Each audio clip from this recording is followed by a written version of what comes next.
Assalamualaikum. Hai korang. Hari ni Cik Jah nak share dengan korang apa different bihun sup ke, mi sup ke dengan bakso sup.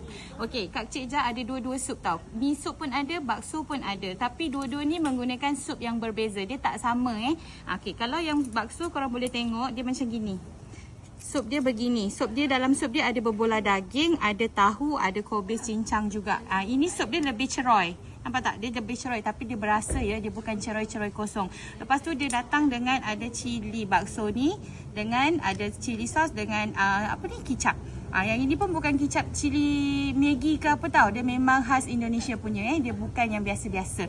Okey, now kita jump pada mi sup. Okey, yang ini Cik Jah tak buat mi lah sebab Cik Jah nak makan lepas ni. Cik Jah guna mi lain.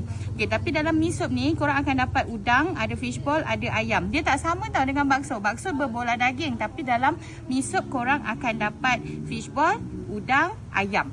Dia lain tau, tak sama. Lepas tu yang ini dapat cili kicap, cili potong kicap. Dia bukan cili yang ini dia berbeza. So korang nak tahu apa beza dia, mari kita rasa. Korang gambarkan je lah apa yang Cik Jah makan ni tau. Sebab yang ni Cik Jah boleh makan sebab Cik Jah guna konjac mi. Kalau korang nak order konjac mi pun boleh kalau korang tak makan mi dengan bihun. Tapi jangan order lah, nanti habis stok aku. Korang order mi ke bihun ke kuih tiaw je tau. Sedap, dia berasa rempah. Ni rempah sup biasa. Kalau yang ini bakso. Bakso dia guna rempah lain.